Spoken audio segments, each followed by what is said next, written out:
Саламатсыздарбы, урматтуу теле көрүүчүлөр. Бүгүнкү акыбал, деги эле бүгүнкү акыбалды айтып отуруштун кереги жок деп ойлойм. Баштан аяк. Деги эле бүгүнкү күндө эмне кылышыбыз керек, окуя эмнеден башталды, келечекте кандай жол бар бизде деген маселенин үстүндө биз бүгүн маданият ишмерлерин чакырганбыз. Бизде конокто маданият ишмери Рахман Разыков жана Темирлан Смамбеков келишкен. Саламатсыздарбы, урматтуу меймандар. Рахман мырза мына айткандай эми мындан аркы жолубуз кандай болду экен, биз эмне кылышыбыз керек? Саламатсыздарбы. Бул акыбалга биз кече эле келип калган жокпуз да. Мунун башталышы көп болуп калган. Бул парламенттеги кабыл алынган мыйзамдар, шайлоо мыйзамдарынын канчалык чийик экендигин, канчалык туура эмес экендигин жыйынтыгы бүгүнкү күнгө келдик. Биз саясий мындай кандайдыр бир тупикке келип такалып калдык да. Анан кечеги шайлоонун өтүү тартиби элди көчөгө ушинтип чыкканга аракет кылды. Муну ким жасады дейт. Мен муну безилдеп кайталап айтып келатам, бийлик өзү жасады. Карапайым эл жакшы эле чыдады. Кайта көрүп турса да, кайсы жери туура эмес экенин, саясат туура эмес кетип баратканын көрсө дагы элдер чыдап келди, оңдоп кетер. Үмүт кылышты да, ушул эми жакшы болуп кетер, бир жакка алып кетер. Убакыт бергиле деди, убакыт берилди. Бирок эчтеме өзгөргөн жок да. Өзгөрмөк турсун, мурдагыдан да начар болуп кетти да.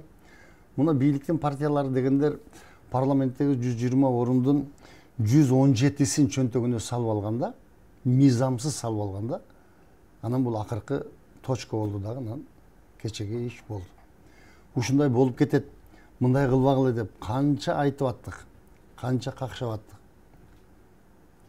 Парламентке акчаны таразага салып келбеш керек эле. Акылды таразага салып келиш керек эле да. Андай болгон жок да.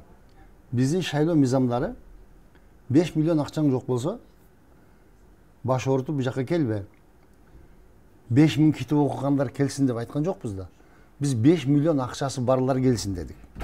5 миллион акчаны бүгүн карапайым эл кайсы жерден пешене тери менен иштеп табат? Ал мүмкүн эмес. Демек аны уурдаш керек. Биз мыйзамдуу түрдө уурулукка түртүп атабыз. Акча уурдап таап кел, анан кийин парламентке келесин деп. Эмнеге ушунун бардыгын жөн эле бул тосмолорду алып койсо болбойт? Жанагы 9% деген тосмону парламенттен Республика партиясы сунуштап киргизген. 9%. Бабан премьер-министр болуп турган маалда ошондо эле мен айтып чыккам, бул туура эмес. Булар өздөрүнө дагы бир кандайдыр бир башкаларды өткөзбөй турган, тосо турган жолду жасап атышат. 9%. Эмнеге? Эмнеге Грузияда 1% тосмо бар да, Кыргызстанда 9% болуш керек? Мына ушул шайлоонун ар бир кадамдары мыйзамсыз болгондугу үчүн мына жерге келдик азыр бизчи. Ошол мыйзамды көтөрүп чыгып киргизгендер, сунуштагандар бүгүн келип мына туура эмес болуп калды. Аны ким жасаган эле? Сунушту ким айтты эле? Карапайым эл айткан жок да. Силер менен биз барып тосмону 9% кылып койгула деген жокпуз да. Парламентте шайлоо мыйзамдарын өзгөрткүлө деп Масалиевдин берген сунушун даже парламентти кароого алып чыкпай коюшту. Ушул тосмону түшүрүү керек. Жок дегенде 3%га түшүрүү керек. Саясатта тоспойлук. Бай акылдуу бир саясатты билген, түшүнгөндөр, акчасы жоктор парламентке келсин. Бизнесмендер бизнесин кылсын десе, аны алып чыкпай койдук го. Алып чыксак эмне болбойт эле? Ким тосту ошонучу? Ошон үчүн тиги Масалиев мандатын таштап кетип калбады. Мен сунуштарымды силер алып чыкпай атасыңар угууга депчи. Кыскасы, мунун себептери бардыгы ошол жерде эле да. Ошол жерде эле. Мына жыйынтыгында ушул экен. Эми азыр эмне кылуу керек азыр? Эмне кылуу керек? Мен оюмча, азыр мен Бишкекте көчөдө келатып, элдердин иштеп атканын, ишканалардын иштеп атканын, эчтеме болбогондой эле. Бизде эчтеме болгон жок да, жөн эле бардык ишкана иштеп атат, тазалык ишканасы иштеп атат дегенде, таксилер иштеп атат, шаар жашап атат. Кече эч нерсе болгон жок. Демек, эл өзүнүн оюн айтты, өзүнүн жумушун жасады. Эми саясатчыларда калды. Бул мамлекетти кантип мыйзамдуу пойлада кармап, кандай кылып шайлоолорду өткөзөбүз. Аянттагы чыккан эл мамлекеттин тагдырын чечпеш керек. Мамлекеттин тагдырын мыйзамдуу түрдө кыргыз эли өзү чечиш керек. Болбосо биз дүйнөлүк мындай элдин астында биз кандайдыр бир мыйзам жок, бир кандайдыр бир мамлекетке айланып көрүнүп калбашыбыз керек. Биз мамлекеттин аброюн сактап калышыбыз керек. Ал үчүн өтө чоң маданияттуулук менен биздин саясатчылар азыр ушул нерсеге бир столго отуруп, кандай болобуз эртеге? Бул кызматталашуу болбош керек. Болбош керек. Туура, убактылуу башкарып тура турган кандайдыр бир орган керек. Но бирок баары бир мыйзамдык полиядан чыкпаш үчүн элге салып, элдин үнүн угуп, эл кандай чечим кабыл алса, ошого барыш керек. Аны үчүн биринчи шайлоо мыйзамдарын оңдош керек. Ошо жана тосмолорду алып салыш керек. Сатып алуу деген нерселердин баарын жоготуш керек. Шайлоо өтүү үчүн биринчи мыйзамдарды. Мен бир Талант Максутов деген бир юрист иним айтты эле да. Шайлоо баштала электе. Рахман ака, мынау жол менен биз туура эмес кетип баратабыз. Туура жол болуш үчүн биринчи шайлоо мыйзамдарын оңдоп, референдум аркылуу элден сурап, ушуну тактап алыш керек. Болбосо, мына ушул жол мамлекетти тупикке алып барып, бир бала чыгып кеткенге себеп болот депчи. Бүгүн көз ачыктай айткан экен да. Аз бош жерге келдик. Ошон үчүн эң биринчи биз ушул шайлоо мыйзамдарын оңдоп туруп, ошондон анан таза адамдарды алып барып парламентке, эч кандай тааныш билиш эмес, жердешчилик эмес, эл мындай бир эл дайыма тандоону туура кылат да. Ал эми бийлик дайыма элди адаштырат. Жанагы административный ресурс деп атабыз, айланайын. Адим ресурсту мыйзамдуу түрдө колдонгонду законго жазып киргизип коюшкан. Себеби иштеп аткан министрлер, элчилер, ар кандай деңгээлдеги акимдер, губернаторлар шайлоого барып катыша бер, өтпөй калсаң кайтып келип иштей бересиң деген. Бул деген сөз ошол административдик ресурсту пайдалан деген сөз. Адим ресурс иштеп атат дейбиз. Мыйзамда жазып койсоң иштейт да. Мына губернатор эчтемени жоготпойт. Шайлоого бара берет, кетип баратканда айтат элге: карап тур, эртең сен колдобосоң, эртең мен кайтып келип иштейм, ошондо сен менен сүйлөшөм дейт. Анан анын колунда иштеп аткандар эмне кылыш керек? Министр шайлоого кетип баратат. Мен барайын, бүт министрлик бир кишидей туруп добуш бересиң. Бербесең кайтып келгенден кийин сен менен эсептешебиз дейт. Адим ресурсту мыйзамдуу түрдө колдонуп атабызбы? Кандай сөз болушу мүмкүн адим ресурс жөнүндө? Бул эгерде министр өзүнүн кызматын таштап шайлоого кетип барса, ал кайтып келбеш керек. Эгер шайланбай калса, ал кайтып келбеш керек. Биз муну мыйзамдаштырып коюп отурабыз азыр. Мына бүгүнкү ызы-чуунун бардык башы мына ушул жерде болуп атат.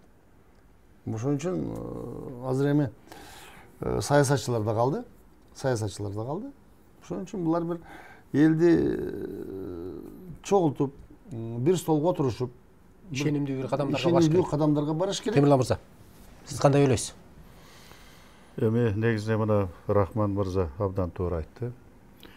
Мына кечтен бери көрүп атабыз, биз башында эле мына искусство адамдары дагы жөн калбай ушул мыйзамсыз нерселерге каршы чыгып атканбыз, аттанып атабыз биз дагы. Мына азыркы биздин мамлекетте болуп жаткан мыйзамсыз, тартипсиз, ойлонулбаган, элдин келечегин ойлобогон, кыргыздын келечегин ойлонулбаган нерселерди көрүп биз ошо аттанып чыгып атабыз да. Бул туура эмес. Мына бүгүн ошол нерселердин бардыгы келип, мына ушул нерсеге такалып отурат. Жана элдин көтөрүлгөнү. Бул жөндөн жөн эмес. Бул абдан туура. Кече күнү биз жаштарга көтөрүлгөн элге чын дилибизден ыраазычылык билдиребиз, анткени бизде ушундай нерсеге жетип калып атабыз. Бизде мына бул алдыда эки президентибиз азыр качып жүрөт. Ошондон сабак ала албай атышат. Бийликке келгенден кийин көздү май басып калып атат, эмне болуп атат? Ошолордон жыйынтык чыгарыш керек эле. Канча кан төгүлдү, канча мамлекетибиз таланды, тонолду, канча эл, жерлерибиз кандай болуп атат акыбар. Туурабы? Мына ошолордун бардыгына көз чаптырып, жок дегенде мурункуларды кайтарабай, ошону ойлонуш керек эле. Мен өзүм оюм мындай да, мына болор иш болду. Эми азыр мына бийликке келе турган адамдар. Канткенде биз азыр эми мыйзамдуу түрдө биз ошо жетекчилерди шайлап алабыз. Ким келет, кантип келет, кандай жол менен келет. Менин оюм мындай да, ошол азыр биздин ошол мыкты жигиттер чогулуш керек го баарды. Чогулуп ынтымакка келип келгиле. Ойду ортого салып, кеңешип иш кылыш керек го. Болбосо азыр мына менин партиям деп кайра бөлүнө башталды. Жеке амбиция калтыра башташты уже. Уже кайра мына бул эме башталып атат да, мына мен карап отурсам, ар ким өзүнө алып келип койгонго аракет кылып атат. Көмөчүнө гүл тартуу башталды кайрадан. Мунун баардыгы токтолбосо болбойт. Ошон үчүн мен ойлойм, азыр колдон келсе мына бул аксакал, көк сакал дегендер бар. Акылын айта турган адамдар бар. Баардыгыбыз биригишибиз керек дагы. Анан жанагы эл мыктылары, элдин тагдырын ойлогон жигиттер баардыгы баш кошуп ортого бир жакшынакай акыл менен иш кылбасак, бул дагы чоң нерсеге алып барып коет. Мына ушуну мен айтар элем, азыр урматтуу биздин ошо мыкты жигиттер, саясатты ойлогон жигиттер, элди ойлогон жигиттер, баарыңар баш кошкула. Амбиция калтырбай, бири-бириңерди жек көрбөй, бири-бириңерди жамандабай азыр. Колдон келсе элдин тагдыры үчүн биригиш керек баарыңар деп айтар элем. Бүт баардыгына ушунтип айтар элем. Анан менде да бир ой бар да, өзүм мындай жеке өзүмдүн оюм. Биз азыр мейли 10 000 депутат шайлайлы, 100 000 деген кызматчыларды шайлайлы. Алар эчтеке чече албайт азыр. Бир гана лидер керек бизге. Темирдей тартипти орноткон, башын кылычтын мизине койгон бир лидер керек. Ушунчалык тартиптүү, таза, калыс, тунук адам керек да бизге. Бир гана лидер келсе, ошол баардыгын ордуна кое алат. Антпесе азыр көрүп атасыңар, бизде азыр кандай акыбал. Же парламентке ишенерин билбейт, же өкмөткө ишенер, же президентке эч ким жооп бербей атат. Бири-бирине шылтап атат да. Ошондуктан мен ойлойм, аларды токтотуп туруп эле мындай жанагындай кадамга барыш керек да. Ошондой бир лидер келип ошол баспаса, мына биз дүйнөлүк практикадан көрүп атабыз. Кандай лидерлер келип, өзүнүн мыкты саясаты менен элди кандай деңгээлге алып чыгып аткан, элди ээрчитип чыгып аткан, элди караңгылыктан сууруп чыгып аткан, жарык болуп, жылдыз болуп берип аткан лидерлерди дүйнөлүк саясатта биз көрүп келгенбиз. Тарыхын билебиз, окуп келгенбиз. Мына ошондой чыгаан лидер керекпи деп ойлоп атам. Мен жеке оюм да. Ошол гана келип тартипти орнотпосо, антпесе кыйын болуп калат. Анан эми мен айтар элем, мына бул дагы жакшы, мына бүгүнкү күндө көп нерсе талкаланбай, мына бул кыргыздын баалуулуктарын биз сакташыбыз керек да. Мына кээ бир жерде өрттөп жиберип атышат, сындырып жиберип атышат. Ал кыргыздын баалуулугу, ал биздики, элдики. Алар эчтеке кылган жок. Туурабы? Бизде мына бул жанагындай калысы жок, бийликте турган адамдар бизде кичине. Туурабы? Ошолор жасап атат. Ошондо мен жалпы элге кайрылар элем, жаштарга кайрылар элем. Тийбегиле элдин мүлкүнө. Ал силердин мүлкүңөр, биздин мүлкүбүз. Баардыгы зданиялар болобу, баардыгы ордунда туруш керек, талкаланбаш керек, чекезде сынбаш керек. Керек болсо аянтыбызды дагы аяр мамиле кылышыбыз керек. Талкалап жибербешибиз керек, сууруп албашыбыз керек. Кайра ошол эле эртең биздин акчабыз кетет ошого. Элдин акчасы кетет, мамлекеттин акчасы кетет. Ошондон кайсы жерде болбосок дагы баардыгы ошол ынтымакты кармап, ошо тазалыкты кармайлы дагы ошо баалуулуктарыбызды сакташыбыз керек деп мен жалпы элибизге кайрылар элем. Бүгүнкү күндө эми баягы кыргыздын бир баалуу нерсеси бар да, улуу аксакалдар, улуулар ушундай кырдаалда бир жакшы сөз айтканда, бир ошол улуунун сөзүн угуп, ошого нуюп, ошол акыл аркалуу бир кадам таштаган бир бизде бир мындай бир мүнөз бар да, кыргыздын бир улуу мүнөзү. Мына ошондой акыл айта турган бизде адамдар барбы? Анан бизде ошондой бар болсо эгер угабызбы биз? Ушундай кырдаалда. Мындай да, бул илгертеден эле кыргыз ошентип чечип келген. Ушундай бир кырдаалда аксакалдар бар. Ошолор өздөрү келиш керек. Өздөрү келип, чогулуп отуруп, кеп кеңешин айтып, бир мындай макал бар. Сүйлөп аткан адам акылдуу эмес, угуп аткан адам акылдуу депчи. Бүгүн биз ушул нерсени жоготуп койдук да. Уккан киши калбай калды. Баарыбыз эле сүйлөйбүз да, баарыбыз сүйлөйбүз, уккан адам жок. Биз өтө бир чоң маданиятты, уга билүү маданиятын жоготуп койдук да. Анан бүгүн ошол аксакалдар өздөрү келиш керек. Мына тегерек столго чогулуп, отуруп сүйлөшүп, бир багытты айтып, саясатчыларга жол жобо көрсөтүү керек. Анан мен мынтип ойлоп атам да дагы. бардык деңгээлдеги губернаторлар, райондук акимдер өз ыктыяры менен өзүнүн кызматын өткөрүп берип, бир моралдык ушул кырдаалга менин дагы моралдык күнөөм, катышым бар деп жок дегенде орун басарларына өткөзүп берип чыгып кетиш керек да. Жок дегенде орун басар. Көчөдөн алып барып койгон эмес. Эми ошондо бир чоң бир маданияттуулукту көрсөтөт элек да. Эми элестет, бир райондун акими жек көрдү болуп калды. Мына кызмат кылып, чуркап жана мыйзам бузууларды. Бүгүн ай отурса, элдин кыжыры келип, кайра ошону бир мындай нааразы болуп атат да. Анан көрө, эгер өз ыктыяры менен эле кой, мына мен туура эмес болдум, мына мен орун басарымды өткөзүп бердим дагы, мен кызматтан кеттим деп кетип калса, бүтүндөй Кыргызстанда бир мындай кырдаал алмашкан болот эле. Элдин мындай кыжыры келип аткан элдин көксүнү сууп, кичине бир мындай туура болуп туруп, мына алмашуу башталыптыр деген бир мындай үмүт пайда болот эле да. Маселе ошону кылып атышабы бүгүн? Же дагы эле отурат да, креслону кармап алып, мен кетпейм, бир бала кылып, кайра ушул жерде калып калайын, же ушул кызматымды бербейин деген ойдо отурушат да. Ушул ойдон кайтыш керек, кайтыш керек. Булардын кошкон салымы болот, стабилдүүлүккө. Эртең мамлекеттик мыйзамды поледан чыгарбай кармап туруп, кийинки кадамдарды жасаганга өздөрүнүн салымы болот. Ошон үчүн кайрылат элем да, ушул кадамга барышса. Бул менин оюм, бул канчалык деңгээлде туура эмес, бирок мен ошентип ойлоп атам. Себеби мен кече шайлоого катышкан киши катары ошол административдик ресурс, райондун милициялары, прокурорлору, акимдери канчалык деңгээлде бут тосуу жасап атканын өз көзүм менен көрүп аралашып келгем. Ошон үчүн айтып атам, булар моралдык укуктары жок. Өздөрү чыгып кетиш керек да, иштерин тапшырып, кечирип койгула деп арызын жазып, мен бир туура эмес команданын ичинде жүрдүм эле. Азыр мына эл талап кылып атат, биз мындай туруп турайлык десе, кандай бир маданияттуу алмашуу болот эле да. Болбосо эл барып ар жерде ар кандай мамилелерди кылып, тигини кууп чыгабыз, муну коебуз деген аракеттер болуп атпайбы? Ушуларды биз мындай жөн эле бир маданият жасалса деп ойлоп атам да. Анан ушул биздин аксакалдарды чакырыш керек, чакырып отуруп сүйлөшөйлүк. Аксакалдар бар. Эми кайрадан шайлоо болсун деген талаптар болуп атпайбы? Бүгүнкү күндө кайрадан шайлоого барышыбыз керек болуп калды. Мына эми бара турган болсок, дагы эле Кыргызстан ушул өзү экономикалык жактан аксап турса өзү, анан кайра шайлоого барсак канчалык деңгээлде лыйлап кетет болдук экен.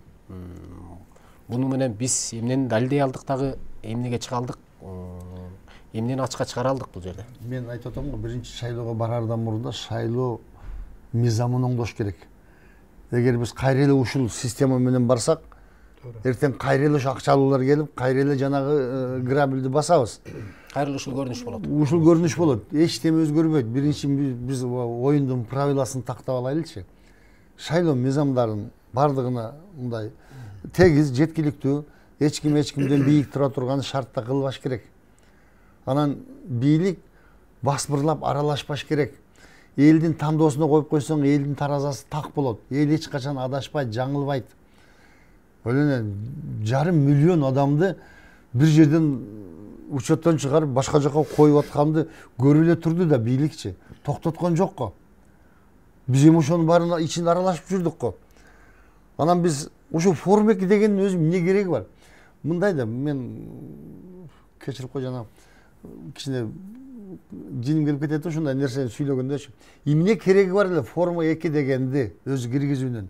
Булар мындай деген парламентте, бул жанагы шайлоочунун укугун коргоп атабыз. Мисалы үчүн Оштогу шайлоочу ошо күнү кокусу келип калса, бишке келип калса, ушунун укугун айланайын, ол 10 күндөгүн келер келбесин каяктан билет? 10 күн мурда сен арыз беришиң керек. Сен капысынан келип калдың да, шайлоо күнү эртең шайлоодо отурсаң эле сен бияка келип кал деди. Сен кантип катышасың, кантип корголду? Андан көрө ал кошумча тизме деген илгери бар эле. Ар бир шайлоо тилкесине кошумча тизме дегенди ачып коюш керек. Бул деген сөз, мен бүгүн Ошто отурсам, эртең Бишкекке барышым керек болуп калды. Ойлонбой эле чыгып келе берем. Ошо келген шайлоо тилкеге келип, мен келип калдым эле, кече Ошто элем, бүгүн бияка келип калдым. Мына менин паспортум десем, ал деген тиги борбордук серверде мен паспортум бар экенин далилдеп чыгат да. Ошол жерде отуруп эле кошумча тизме менен Рахман Разыков шайлоодон өттү деп бюллетень берип койсо, шайлап коюп кете бербейинби? электрондук заман азыр санариптешүү заманы. Анан эми эмне кереги бар эле? 10 күн мурда анын баарын арыз жазып, анан эми кантип адам 10 күн мурда каякта болуп калышын билет. Ушуну парламентте отурганда эмне үчүн муну талкуулап токтотушкан жок депутаттар? Маселе мындай болуп атат да. Себеби бул аларга ыңгайлуу. Ыңгайлуу. Ошо добуштор менен урдуп алууну булар башынан эле мыйзамдаштырып койгон. Эми ушул нерселерди жоготуш керек да. Биздин балдар мына Россияда жүргөн балдар ыйлап атышат, мамлекет сактап калгыла, мынандай туура болсун мыйзам. Ким алардын укуктарын коргоду? Президент Кыргызстан жаранын кайерде жүрсө анын шайлоого катышууга шарт түзүп бериш керек. Мыйзамдуу, анын милдети. Бүгүн 1 миллион кыргыздын укугун ким коргоду? Эч ким коргогон жокко. Ыйлап атышат го, мына биз жүрөбүз, биз каяка барып шайлайбыз, биз кантип өзүбүздүн добушубузду, бийлигибизди кантип пайдаланабыз деп. Себеби алардын катышуусу муну бийликке ыңгайсыз. Булар айткан правилада өтпөй калат, жыйынтык. Аякта жүргөн мекендештери сатып алыштык болбойт. Алар өздөрү каалаган партияга добуш берип өткөзүп коюшу мүмкүн. Ошон үчүн аларды кошуштун кереги жок. Себеби өзү башынан дагы өдөраак кетсек эмнеге мындай? Бизде мисалы үчүн 3 миллион 300 миң шайлоочу болсо, ошонун жарымы катышмайын, шайлоо өткөн жок деп чечилиш керек эле. Бул норманы мыйзамдан алып ташташкан. Канча шайлоочудан канча адам катышса шайлоого, ошонун көпчүлүгүн алган утат деп жазып койгон. Бул дагы мыйзам бузуу болуп атат да булчу. Эми ушунун аркасынан чыгып атат да бүт бардыгычы. Анан мынанча пайыз менен утуп алды дейт, анча пайыз менен уткан жок. Кечеги мына 6-чы чакырыштагы депутаттар 38% шайлоочулардын добушун алып барган партия отурду. 38%. Калгандардын добушун берген, тандаган партиялар барган жок да парламентке. 38% элдин добушун алган партиялар бардыгы биригип парламентте отурушту. Мынандай болуп атпайбы? Ошон үчүн биз шайлоо өткөзгөндөн эчтеме таппайбыз. Анын биринчи мыйзамдарын оңдош керек. Оңдосо болот. Эми ага убакыт керек да. Эми убакыт күтүш керек. Шашылып өткөзүп алганда куду сен айткандай болот. Анан телевидениеге силерге да бир мындай доомат. Мен түз эфирде дебатка катыштым ошто. Бул дебаттын формасын өзгөртүү керек. 2 мүнөт. Убакыт мамлекетти эмне кыласыңар? Кандай кылып программа? 2 мүнөттө мамлекеттин тагдырын айтса болобу? Бул кандай деген нерсе? Жөн эле бирдемени тоолорду, таштарды, чымчыктарды көрсөтүп отура бересиңер да анан кийин дебатка келип мамлекеттин тагдырын чечейли деп атса эле 2 мүнөт. Бул эмне деген? Бир жака шашып кетип атабыз. Жөн эмнеге муну кеңири кылса болот? Эмнеге 1 ай беребиз биз мамлекеттин 5 жыл тагдырын талкуу кылыш үчүн, ойлорду айтыш үчүн биз 1 ай эле мөөнөт берип атабыз. Эмнеге? 3 ай берсек мына бирөө бизди шаштырып атабы? Ал мамлекеттин бюджетинен кетип аткан жокко. Мисалы үчүн мен өзүм каржылап элге жолугуп чыгайын деп атам. Сен 1 айда кантип жолугуп чыгасың Кыргызстандын баарына? Эмнеге ушуну бир 3 ай мөөнөткө чозбойбуз? Бар мына кыдырып жүрөр. Болобу кылса? Эгер мамлекеттин мыйзамдуу мындай туура өтсүн, тандайлык десек, ушундай кылыш керек да. Эмне үчүн мисалы үчүн эми ар кандай сунуштар бар. Баягы мен мындай сизге мен дебаттар боюнча айтып коеюн. Ар бир партияга 1 айдын ичинде убакыттарды берип аттык бардыгын теңчи телекомпаниялар. Бирок ошол дебат учурунда 25 мүнөт борбордук шайлоо комиссиясы бекитип берген. Мүнөт бул 25 мүнөт ичинде бардык нерсени айтып калыш керек деген маселе да. 2 мүнөт берилген жок. 25 мүнөт. 25 мүнөттөн 3 партия же 4 партия келе турган болсо эсептей бериңиз канча саатка созулуп кетет бул. Бирок ар бир партияга сизге 25 мүнөт, сизге 25 мүнөт. Ушундай маселе болгон да. Бул илгертен бери келаткан өзлөрүнүн мүнөтү да. Анан сиз ушул боюнча шайлоо мыйзамдарын өзгөртүш керек деп атат Рахман мырза. Сиздин оюңуз кандай? Эгерде азыр шайлоого шашылбашыбыз керек. Шайлоого бара турган болсок азыр жанагы мыйзамдар туура эмес да, дагы 5 миллион издеш керек дагы. Аны төгүш керек. Ал каяктан мисалы шайлоого бара турган мыкты кыздарыбыз бар, мыкты жигиттер бар. Элдин тагдырын ойлогон патриот жигиттер бар. Алардын акчасы жок болсо эмне кылат? Кайра эле баягы акчалуулар келет. туурабы, акылдуулар эмес акчалдар келип атпайбы. Вот ошол жагын тез арада чечиш керек. Муну мыйзамды кандай кылып чечет, аны эми отуруп баардыгын ошонун баарын ойлош керек. Анан жанагы барьерден өтүш керек 7% деген 9% деген эми ал баарыбызга түшүнүктүү. Туурабы?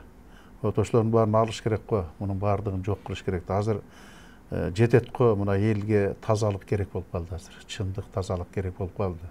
Болду. Мына анс деле мына 30 жыл бою элди жакырчылыкта кармап келатышат. Атайын кармап келатышат. Туурабы? Байыт алган жок. Буттарны мамлекеттен айыл жер кезинде эчтеке жардам беришкен жок. Жалаң гана өздөрүнүн кызыкчылыгы үчүн жашап келатат. Биз кыргыз эли бир уч гана бир адамдар үчүн жашап келаткандайбыз да. Өзү үчүн жашагандай эмес кыргыз эли. Тагдырын байлап койгондой сезилип атат. Кыргыз элининчи кул сыяктуу сезилип калып атат эл. Бир уч элге гана, бир уч адамдарга гана. Ошонун баардыгын чечиш керек го. Мына ошолорго бир азыр мына кийинки келе тургандар ушул жагын ойлонбосо болбойт да. Мына азыр мен айтайын дедим, мына өткөндө мен дагы Бүтүн Кыргызстан саясий партиясынан аттанып чыктым. Ошол бир тазалык болсун, биз дагы искусство адамдары карап отурбайлы, бир көрөлүчү, саясатты көрөлүчү, күчүбүз жетеби, жетпейби, канчалык акылыбыз жетет, канчалык энергиябыз жетет деген нерсе менен чыктык да аттанып. Вот ошол жерде мына айылдардан көрдүк да бийликтин күчүн. Мына бир түндө акимди чакырып туруп, баардыгын жолун бууп атат. Бир түндө. Эрте менен келип алып туруп, шайлоо алдында миллиондорду алып келип туруп таратып атат. Байкуш жарды отурган эл, полу жардыда отурган элге акча керек болуп атат. Жашап калыш керек болуп атат. Бир мишогун алса дагы пайда болуп атат. Мына ошого элди жеткирип коюп биз атайын. Аны ошонун үстүнөн биз жанагындай иштерди кылып атабыз. Эми минтип улам жаңы өкүлдөр, жаңы жүздөр келген сайын ушул кайталанбас экен. Эми ушул кайталанбайт бекен деп атып, эл деле тажады. Мына бардык сферадагы адамдардын бардыгы тең тажап бүттү да. Эми бул жаңы жүздөр келсе ушул кайталанбайт болду экен эми. Эми бул системаны талкалаш керек да. Мен айтып атканым ошол. Лидер келиш керек бир. Лидер болмоюнча, башында өлүмгө канжагага башын байламайынча бул нерсе кайталана берет. Таза адам келиш керек. Анткени биз башындагылар малынып алып, ошонун арты менен кайра кетип атабыз, ошол жол менен да. Биз аны азыр жөнөкөй эле нерсе, мен мына Кумтөрдү көрүп атабыз, башка жерлерди көрүп атпайбыз. Мен баягыда дагы бир кайрылууда айттым, Кумтөргө барганда жүрөгүм сыздап көзүмөн жаш кетти да. Миллион деген, миң деген жерлер көргө айланып калыптыр да. Көргө айланып калыптыр. Ошол жерде укмуштуудай мөңгүлөрдүн запастары турчулатан көр. Булактын запастары, укмуш төрлөр, карагайлар, эмне деген жаныбарлар атаан көрүр бейиштин төрүндөй болуп турган жер эле да. Ошол ата-бабалар айтканда, айланайындар, кыргызга кут түшкөн жер, кылымдардан бери куту келатат деп, куту көрсө ошол алтын экен да. Ал касылбаш керек экен да. Алтын канчалык жерде жатканда ошончолук өзүнүн нуру менен ошол жерге ырыскы тартуулап, ынтымак тартуулап, береке тартуулап турат экен да. Ошон үчүн ата-бабалар кылымдар бою алтынга тийбей келген, каспай келген. Ал туруш керек экен да. Мына ошол алтын кетти, ошол жерден ырыскы кетпедиби? Ырыскы кетип атпайбы? Анткени алтын жөнөкөй касылып албайт экен да. Мисалы ошол жерге азыр көр болуп калган жерге адамдар өмүр бою басып барбайт. Ал жерге алтын кайра орнобойт, кайра ал жерге дарак өспөйт, ал жерге кен байлык өспөйт, түбөлүккө көр боюнча калып калды. Мына кыргыздын тоолору ошентип баратат күндөн күнгө. Эртең күнү кыргыздар сууга зар болуп калабыз. Сууга зар болуп калабыз, башкаларга окшоп. Анткени тоолор талкаланып атат. Жана мыйзамсыздык, жемкорлук, ач көздүк ошол алып келип атат. Эл эмне үчүн чыгып атат? Мына 3-чү жолу революция болуп атат. Тарыхта мындай болгон эмес башка өлкөлөрдө. Вот ошондон жыйынтык чыгара албай атабыз. Ошону көргөндө биз кантип чыдап турабыз? Вот ушулардын баардыгын токтош керек. Эл тажап бүттү уже.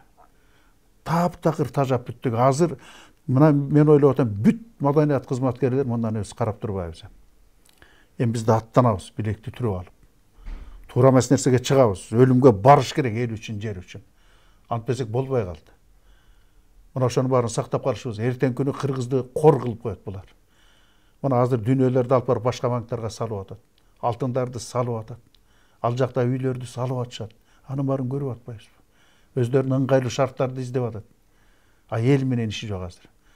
Анткени байлыкты өргөндө пайгамбар жолдон чыгыптыр дегенде, байлыкка, бийликке келгенде көздүн май басып калып атат. Атасын сатып атат, энесин сатып атат, баласын, кызын сатып атат. Керек болсо байлык үчүн өзүн да сатат адамдар. Мына ушундай эмеге жетип калдык да. Ошон үчүн ушул нерсени тез арада токтотушубуз керек. Мен айтар элем, мына аксакалдар чыгыш керек. Акылдуу сөздөрүн айтыш керек. Баягы көп отурган жерде бирөөнөн болбосо бирөөнөн бир жакшы акыл чыгат. Ошолорду кармап барышыбыз керек. Ушундай маселелерге барбасак болбойт. Болбосо дагы чыга берет мындай нерсе. Дагы толкуй берет. Бул эч качан токтобой турган нерсе. Бул түбөлүккө токтобой турган нерсе. Ошону токтотуш керек. Ошон үчүн чыгышыбыз керек. Ошон үчүн мен ойлойм, азыр жанагы биздин мына бийликтегилер башында турган кыйындар, ошон үчүн биригиш керек. Бир чечимге келиш керек деп патриот болуш керек. Мына бүгүн эле көрдүм, мына площадьта бир партия, бир жетекчи бир партияны жамандап баштады. Ана эмне кыласың депчи. Ал тияктан да деп баштады. Мына көрдүңбү? Кайрадан эл байкуш толкуп келип, өлгөндөр өлүп атат. Эл басынып атат. Кайра тигилер келип алып туруп, ошону кайра баштап атышат. Мына элди курал кылып алды, биздики көнүп алды.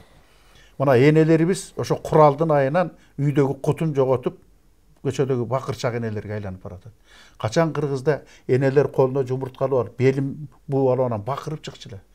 Ал эмнени тарбиялайт? Кантип баласына кызына тарбия берет? Үйдүн куту энелер. Туурабы? Биз ошого биздин жигиттер, биздин жанагы түшүнбөгөн адамдар ошого айландырдык акча берип. Биз жигиттер айландырып атабыз. Болбосо баягы элдин тагдырын ойлогон жигиттер андагы барбаш керек да. Байлык үчүн, бийлик үчүн ошого барып атабыз. Энелери да буздук, аталары да буздук. Мына аксакалдар, акшакалдар болуп атат. Эмне кылып атат? Алар да пенде экен, алданып калып атат деген сөзүнө. Аларды биз биз мыкты жигиттер бүт баарын биз өзүбүз бузуп атабыз. Ошого барып атабыз. Ошон үчүн мен айтар элем, эгер мыкты жигит боло турган болсо, ошол ал депутаттыкка же бийликке барбай ал үчүн трагедия болбош керек. Элдин бөлүнүп жарынып турганы, элдин жанагындай акыбалга жеткени, энелердин көчөгө чыгып жүргөнү, мына ошол трагедия болуш керек. Мына ошол азап болуш керек. Анан биздин кээ бир жигиттер өтпөй калса ошон азап катары көрүп атат да. А элдин азабы аларга жеткен жок. Азыр кресло үчүн, бийлик үчүн бүт бардыгына барып атабыз. Мына ошол аң сезимди талкалаш керек түбөрдү менен. Антпесек болбойт. Биз эми мен ойлоп атам, барган жерде ушуну айтышыбыз керек, Рахман. Колдон келген акылыбыз жетишинче айтышыбыз керек да, билекти бекем туруп турушубуз керек. 3-чү революция болбош керек эле, мындайга жетпешибиз керек эле. Демек кайтадан өлө турган иш болуп атат. Мен ушуну айтайын. Аз убактыбыз калыптыр, кошумчалап коесузбу? Мындай да, эл президенттен дайыма талап кылып келет, коррупция менен күрөш депчи. Туурабы? Күрөшпөй атат дейт. Жакшы болбой атат дейт. Баланча коррупционер дейт, түкүнчө коррупционер, камабайсың деген ушундай талаптарды кылат дагы. Кече шайлоодо ошол коррупционерлер элдин астына барды. Эл күрөштү ошолор менен. Күрөшкөн жок да. Мен кайрылбадымбы? Күрөшпөйсүңөрбү? Мына коррупционерлер келди астыңарга. Ким акча көтөрүп барган болсо ошол коррупционерлер. Силердин күрөшкөнүңөр гана. Силер алар менен кучакташып алып чогуу жүрбөйсүңөрбү? Чайханаларга барып, акчаларын алып, таратып, бири-бириң жетелеп, сүйлөшүп, кокуй мынанчадан берели деп. Силер күрөшкөн жоксуңар да. Кана күрөшкөнүңөр? Муну болгон окуя, мына биздин келген жерибизге ар бирибиздин күнөөбүз бар. Ар бирибиздин. Сенин да, Темирландын да, менин да кандайдыр бир деңгээлде күнөөлүбүз. Биз муну моюнга алышыбыз керек да. Революция аң сезимде болуш керек. Көчөдө эмес. Ак үйдү талкалап эмес. Биз аң сезимде революция жасаганда ошондо коом өзгөрөт. Коомдун деңгээли бийликтин деңгээлин чагылдырып турат. Эгер парламентте тамга тааныбагандар отурган болсо, демек бул элдин деңгээли. Ошолорду шайлап алганбыз. Аларды шайлап алганбыз да. Аны Өзбекстандан же Тажикстандан келип эч ким шайлаган жок да. Анан уялып жерди карап басып жүрөбүз да. Кайра ошолор келсе ошолор менен жүрбөйбү элчи. Жанагы 500 000 адам бир жерден бир жерге жөнүлүп барып жылып калган жок да. Ал паспорттарын алып барып берди да. Өздөрү колу менен. Үйүңдөн кирип колуңду кайрып алып чыккан жок да. Муну маселе болуп атат да. Ошончо аң сезимдеги төңкөрүш керек болуп атат. Бизде ошол жетишпей атат. Кептин баары өзүбүздө болот. Өзүбүздө болуп атат. Рахман туура жана эмеден да болот атпайбы? Жаман да болсо өз короомдон кочкор чыгарайын депчи. Ооба. Бизде жанагы өзүмчүл, жаман да болсо биздин балабыз деп атат да. Мына ошол аң сезимдер жок болуш керек. Мына ошол Кыргызда орноп калган нерсе. Мына ошол жагда болуп атат. Кандай дейсиң? Мына ошол эл мамлекеттик деңгээлде мындай маселени чечпей, айылдык деңгээлдеги маселеге түшүп кетишти да. Ошол болуп атат. Бизге суу алып келип берсин болду, шайлай беребиз, жолго шагыл төгүп берсе болду, жерин айдап берсе болду деген. Мунан бийикке көтөрүлүш керек деп. Маселе ошондой болуп атат. Мына бу эл азыр бир 1000 сомго алданып атат. Эртең бир жакшынакай бир адамдар келип жаркыраган жашоо болуп, ошол жерге жанагы казынабыз толуп, ошол жерден айлык алгандар айлык алып, пенсиясын алып, ошол жерге бир 5000, 10000 сом кошолсо, ошону ай сайын алып турарын билбей атышат, жаркыраган замандачы. Анан бир күндүк нерсе ошолорду азгырып коюп атат да. Биз ошого аттанышыбыз керек. Аны үчүн биз тиги жолубузду свет эмес, а дегенде өлкөнү ойлошубуз керек. Жалпы мамлекеттин келечегин ойлош керек, эртеңкисин ойлош керек. Анан мамлекет, жакшы мамлекет элине баарын жасап берет да. Мына ошол аң сезимди биз элге айтып ойгото алып атабыз. Жана Рахмандын күйгөнү да ошол биз барганда эмеле карап туруп, чыркырап жанаганы барып айтып отурсаң, тиякта акча көрүнсө ошого элдер өз басып барып атпайбы. Эл дагы ойгонуш керек. Кагалайын эл ойлонушубуз керек, ойгонушубуз керек. Болбосо жылда ушул кайталар өрөт, канча миңдеген жаштарыбыз талаалап жүрө берет. Кыргыз эли басына берет, жерлер талана берет. Анан жалпы элдик мындай бир революция керек да, жана айтмакчы аң сезимди көтөрбөсөк, бул өтө кыйын маселе. Тез аксакалдар кеңешин түзүш керек. Бүгүн. Туура. Бүгүн тез аксакалдар кеңешин түзүп, ошолор менен акылдашып, кеңешип, акыл сурап, саясатчыларга бир жол көрсөтүп, мамлекетти сактап калуунун бир камын көрүшүбүз керек да. Азыркы кырдаал өтө жакшы эмес кырдаал. Азыр мына КТРКга барсак, эшикти тосуп, 5-6 бала туруп алып, киргизбейбиз дейт. Эмнеге? Биз элге кайрылайлы деп атабыз. Маданияттын өкүлдөрү бир ушундай сунуштарды айтайлы деп атабыз. Жок дейт. Биз жаштарды киргизебиз дейт. Мен бул өтө коркунучтуу булчу. Жаштар болуш керек. Бирок бүгүнкү кырдаалда бир аксакалдар чогулуп жайгыра турган бир көрсөтө турган жол, айта турган сөздөрү бар да. Ушудан баш тартпаш керек бугачы. Анан бул кырдаалды бир жөнгө салып кете турган жолдорду ойлоп табышыбыз керек да. Рахмат калыс пикириңиздер үчүн. Ылайым ушул элибиз тынч болуп, мамлекетибизде бакубатчылык орноп, жакшы экономикабыз көтөрүлгөн бир чоң мамлекеттерге айланалы деген тилек менен ушул программабызды аяктайлы. Дагы Кудай буйрса кечке чейин да ушундай эфирлерди улантабыз. Сиздердин келип бергениңиздер үчүн чоң ыраазычылык билдиребиз. Сиздер айткандай болсун, бардыгы тең. Ушул элибиз тынч болсун. Рахмат сиздерге. Урматтуу телекөрүүчүлөр, биз бүгүн кечээки бүгүнкү болгон кырдаал боюнча маек курдук. Дагы программаларыбыз уланат. Бүгүн бизде маданият ишмерлери болушту. Рахман Разыков жана Темирлан Смабеков. Саламатта калыңыздар.